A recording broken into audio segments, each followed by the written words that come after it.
Guys, make sure to stay until the end. We'll talk about common mistakes people make that can cost you thousands of dollars in repair diagnostics that you may actually not even need. So let's explain what it is.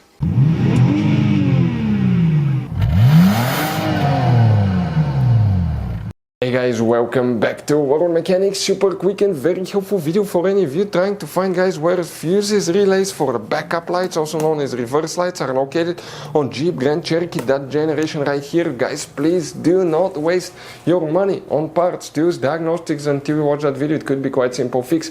And after that, guys, if you need to buy any replacement parts and tools, we will, guys, share the information in the description of the video below. Check it out and you can see where we get most of our tools and supplies from as well. Let's start on it now.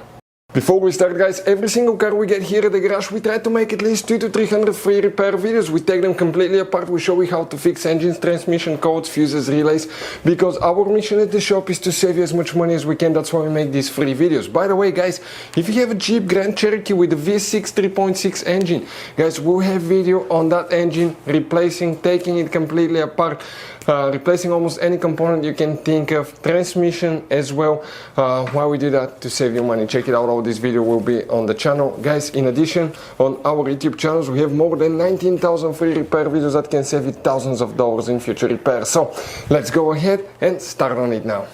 So for the reverse lights, backup lights, which fuses, relays we need to check them, to show you guys now on this generation Jeep Grand Cherokee. Depending on which model and year you have, you may have two different types of fuse boxes, guys. Okay, and we will explain about each one of them. Go ahead and open the hood facing the engine. Here on the, guys, you see on the passenger side, that's the left side, the passenger side, press the tabs here, lift the cover up, and underneath, guys, you're going to find a fuse box with a layout like this one for 2014 to year 2022, and this is 2011 to year 2013. Before we continue, let's explain quickly why it's always a good idea to test fuses and relays.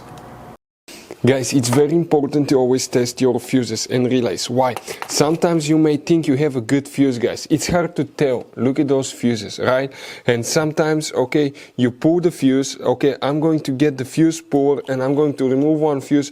I want to show you on that 20 amp fuse. Sometimes it's very unclear if that fuse is burned or not. You may not clearly see it. So always, guys, test them, because if you don't test the fuse, you assume it's good. You end up spending money, time, and diagnostics for problems that do not exist, guys. So you can just waste your money and time. Always test your fuses, always test relays. We will put links in the description of the video below where you can find, guys, a video for testing a fuse and testing a relay that will explain everything that you need to do. Guys, first we will explain about 2014 to 2022, which fuses, relays you need to check. Then for 2011 and 13, in the end we will explain what else you always need to do to make sure that everything works correctly as well.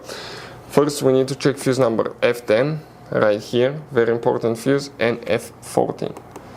Okay, these two fuses are super important. You may need to check fuse F12 as well. Now, if you have a 2011 to 2013, guys, here things will differ quite a bit, guys. First, we need to check fuse number M1. We're talking about this fuse right here, that 15 amp fuse, fuse number M1. After that, guys, you will need to check another one, and that's known as fuse number M18, which is this fuse right here. We're not done. We need to check fuse number M31, this fuse right here, M31. Next, we need to locate fuse number M35. This is that 15 amp fuse under the relay, and after that we need to locate relay K9. If you still have problems with the lights, guys, what you may need to do, reset the BCM, the body control module. So get a scanner that can access it and reset it often. That can fix your problem as well. Guys, as you can see, this Jeep Grand Cherokee has all kinds of different fuses, relays, JKs, mini blade fuses, the CB fuses, different kinds of relays as well, depending on the year and model, they may differ, but some of those could be really hard to find if you're in the middle of nowhere. That's why, guys, what we recommend, we always keep some spare ones in the glove box for a peace of mind. We'll share the links in the description of the video below. Check it out, where we get most of our tool supplies from as well. We can get fuses, relays usually at a good price there as well. Hopefully, guys, the video was helpful. Our mission is to save you as much money as we can. Thank you for watching and see you next time.